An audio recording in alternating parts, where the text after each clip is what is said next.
Welcome everyone back to American Whiskey Experience. How's it going? Pete, how's everything going? It's good. It's good. Right. Hey, Pete, James, we are drinking whiskey like we always do. We're gonna review something local again. Yeah. Greens Farms Greens picks. Farms picks. Yeah. This is right up your wheelhorse. This is Jack Daniel's is one of what do my we got? favorites, and the single barrel proof is also one of my favorites. Yeah. And this is a pick from Greens Farms Spirits in Westport, Westport, yep. and in Wallingford also. Wallingford, yeah. And again, Jack Daniel's single barrel proof. Yep. It is a Tennessee whiskey from Jack Daniel's Distillery, which is not a definitely a common name. Everyone knows that. And this is if you don't know the name Jack Daniel's, yeah, I know. For whiskey. We got some issues. you have some major issues. So this is a little bit higher proof. This is 128.7 proof. Mash bill on this is 80% corn, 12% rye, and 8% malted barley. It's got some bling to it, huh? It does have bling. It's got some bling on there. Bling. That's awesome. It is kind of cool, isn't it? Yeah, very cool. This is MSRP on this was about $70. Yeah. And this has been open for about 5 days. So, right. And it comes in this cool little box too. So for those. So if you want to give me a gift, feel free. Yeah. So they have I think it's still available. You don't even have to wrap it. Yeah. Just take yeah. Right. It's already wrapped. It's already wrapped. So yeah. So there you go. So yeah. So you opened this last week sometime, right? Yeah, about 4 or 5 days ago. Okay, perfect. Yep, I see. Actually, you marked it. I did mark it. I did date it. I usually do date my bottles, so there's a little date on there. Well, I'm sure this is going to be a great pick. We like the regular. Yeah, the regular, typical non-store pick. Yeah, non-store Jack pick. Daniel's single barrel proof. So. They're all a little different. Yeah. My initial impression of this was it is a little bit different than some of the others I've had, which is great. Yeah.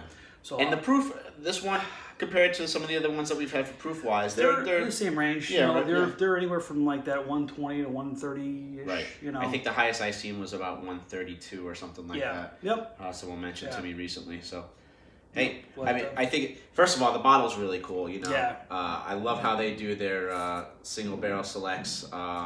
In those different different bottles, that's really cool. And this extra little bling bling is cool. really cool. It's cool.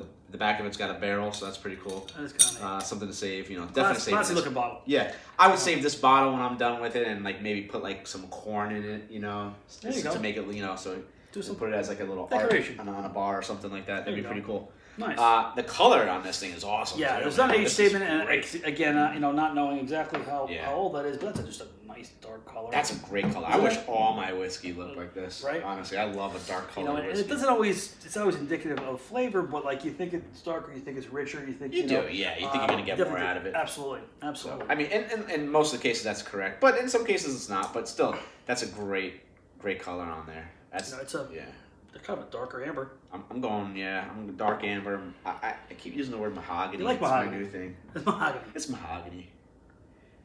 So let's give that a little spin here in our Glens. All right. Great glass. All right, so what do we got here? A lot of rum coming out of the glass. Not for I'll tell you, for 128.7, not a lot of ethanol for me coming out of the glass. No. Like you would kind of be, almost expect it, but no. I don't get any, right? And some of the other bottles that we've done before on the higher proof, we did get a lot of that ethanol booziness but not. And I don't know if it's just because our nose and our palate's changed a little bit, I don't know, but I think it's just the quality of the picks are better lately. It's rich. I mean, I definitely have. It is rich. I definitely get some darker fruit. I definitely get a little touch of vanilla. But the dark fruit and the kind of the oak presence, the woodiness behind it. To me, it's just rich, very rich nose. A lot of aroma coming out of it.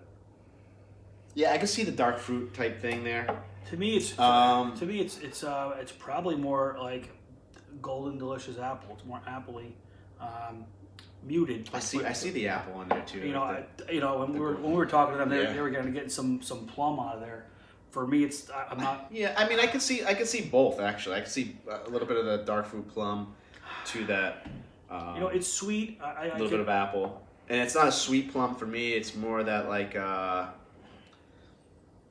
somewhere where it's not ripe. It's not a ripe plum yet. It's still really fresh and kind of not. It's still yellow inside. Okay. It's not mushy and soft and sweet yet. No, I mean that's just again. You get a little of that bitterness. It's got a great nose on it. It does. And you know what? This doesn't have a typical nose that we've had on some of the other ones, you know, like that banana bread that we mentioned and stuff like that. I tend to get a lot of banana walnut bread, that kind of thing. It's like, it seems to come through often, Yeah, you know? it does often, and I'm not getting it. But, all right. Enough smelling. Let's taste. It's such a great nose. Cheers. Cheers, everyone.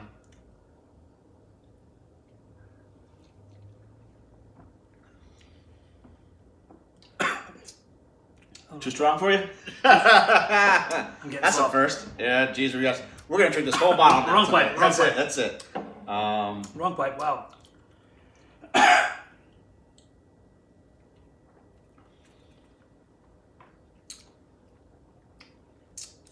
So you haven't opened yours yet, right? No, I haven't. It's still in the box right here. Did you have a sample when you picked it up? I did. Yeah, okay. Yeah. Just curious. The sample. I mean, it was just a very small sample, and the bottle was open already. You know, it was pretty much close to being, you know, right, half done, or you know, a good dent. Very good dent. So it does taste different to me now. And again, it was just a small little sample, and so I'm not going to go by that at all. A lot of flavor here.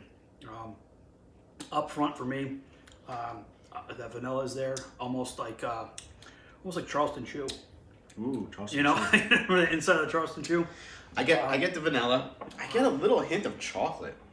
Okay. Very faint though.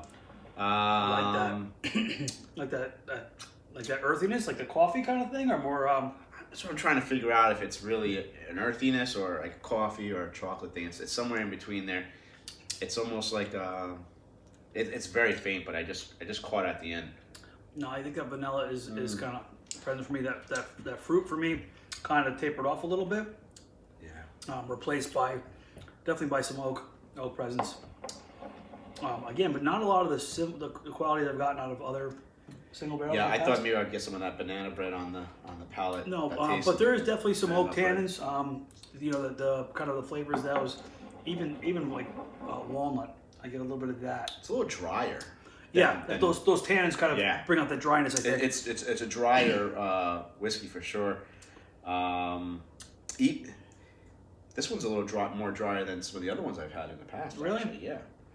Which I don't mind at all. No, actually, on this particular one I enjoy it. Some others I don't, but this one. I don't know if I would say it's drier, but definitely the tannins are present. I translate that kind of to walnut a little bit. But that Charleston Chew is very present for me.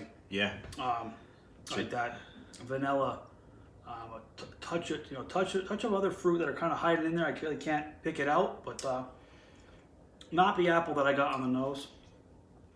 And I'm not really getting that plum or that summer fruit. I get a very light bitterness at the end. On the finish? Yeah, but it's from like a fruit. So again, I think it's that plum maybe. Okay. Again, it's, an unripe plum is bitter. For me, that it's not as sweet, so it might be something like that. But there's a slight little bitterness, and it's not a bad bitterness. Actually, it's actually, I like it. I towards the end of the back of the palate and then the finish, I'm getting a little bit more of that. Those tannins are present. Yeah. A little dryness, a little touch of for me, like spice, but a little sweetness too. I mean, almost like a little touch of brown sugar. Yeah, but that Charleston Chew is there's definitely some nice oak and spice to it. It lingers and hangs out for a while. Did you walnut? Did you get like that on there? Did you mention that before? I don't know. Yeah, the walnut is like, for me, like those tannins, that dryness at the end is almost like that dry walnut skin. I'm getting some of that now. That's kind of what I'm associating as. I think it's walnut. I mean, that's what makes sense. Your glass. Oh my God, the glass is empty. Oops. Well, good thing we have 2 bottles. Let's take a little bit of a sip and then figure out at the end what we think about it and go from there, because just a little bit. Just a little touch. Just a little taste. Yeah, a lot of flavor here. Yeah. Definitely not disappointed. No. No, and a great price too. $70. Yeah. $70 for a store pick. Yeah. That's a home run, and it comes with jewelry. Comes with jewelry. And if you get a pair of them, you can do earrings. Right? There you go. There you go. Gotta get my ears pierced again. There you go.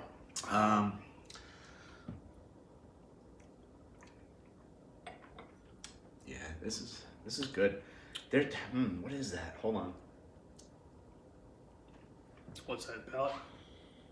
A lot of flavor, and I think this is going to open up as well. I don't know if it changed from when I opened it till now, but I think I did get a lot of that Charleston Chew, that vanilla. I was getting some kind of like bread. Oh, bread. Feeling, and I was like, and I was thinking bread pudding, but then I was like, no, it's not that, 'cause it's not sweet like that or anything like that. But but there was something there. It's almost, I'm getting like a pumpernickel. Like that spiciness in pumpernickel? No, because Like first that. I thought like a rye bread or anything, but it's not spicy like a rye bread on the palate. No. On the back end, you get a little spice, but I think that's because it's a high proof. Okay. So I don't think it was the rye. Okay. But like I'm getting like a little bit of a pumpernickel like taste. Like bready? Yeah, the pumpernickel bread taste. That doughiness? Yeah, a little bit. Okay. Which is really neat. Just brought me back to like a childhood memory of of my mom and dad making me like grilled cheeses on pumpernickel bread. I think I was like the only kid in the neighborhood that would do that. It was pretty cool. But that's Right. I'm getting some of that now. So great memory just now. I'll tell you, a lot of flavor. Definitely some layers to this where you're kind of still trying to dissect and pick out some things. Yeah, I definitely want to open my bottle because I want to see it change. Because I'm sure, like you mentioned before, it's going to change. It's I got think to. so. It's a high proof. They usually do. It airs They out usually a do. little bit. It's going to change. Definitely interesting that these single barrel proofs, they change bottle to bottle. Yeah. Some characteristics are similar, but there are definitely some differences. This is definitely different than a lot I've had in the past. I was just going to agree with you on that. This is the regular one, the non-store pick is something I usually keep in the house all the time. Yeah. And I'm a huge fan of them. But this is definitely different. There's a lot of flavor here, and unique, which makes it cool, to me. Again, it's a win. Like I said, if there's a few more lingering around, I wouldn't mind getting a second one, but we'll see. Let me clean the palate a little bit there. You know what? It would be interesting too with a drop of water what this would do. And we drink everything usually neat, but I would like to try this with a drop of water and see what happens to it. See if some of those flavors on the palate that we're not sure on come out or change. I think I like it just the way it is. I think it's going to open up a little bit. That's fine. It's okay. Yeah. Very good. Again, it's a win in my book. Yeah. So I think on the nose is great. The palate, there's layers in there that for me personally, I haven't figured out everything yet. There's things that I was picking up here and there. I think there was some stuff that we picked up the same way. Yeah. The finish is delicious. Very good. I'm all for it. If I didn't buy this, I would go out and buy it. Yeah, absolutely. If it's not a store pick, it's just a regular one. The regular one's again. We've Very had good that before, and They're very good. there was more sweetness, and we mentioned on there a little bit here and there. This is great. This is right in our wheelhouse. Right. Absolutely. Wheelhouse. Horses, houses, whatever. Cars. You think of the bourbon, wheel horse. Wheel horse, which is another great. Great, right? Budget bourbon. Hey, we did that review not too long ago, so check that out on our YouTube page. All right. Yeah. So hey, Greens Farms. Yeah, another winner from those guys. Yeah, thanks. Yeah, we appreciate Keep it. them coming. Absolutely. Well, Instagram, you pick them, we buy them, we drink them. Absolutely. That's it. That's good. Take my money, please. Yeah. So, Instagram, Facebook, YouTube, check us out, follow, like, support your local stores. Don't be afraid to kind of expand your horizons and try something different. You'll be surprised, and there's a lot of great pours on there. And this is not your typical JD bottle. So if you drank Jack Daniels when you were younger, Bill number 7, non-comparable. It's totally different league. Different league. So definitely go pick this up. Cool. And at the end we have a little quote again. Oh, you got some another one. Words of wisdom. Words of wisdom with James. So I drink bourbon because I don't like to keep things bottled up. You get it. What you're doing there. There you go. Well, thank Think you very about much. that one. Thanks, guys. Appreciate it.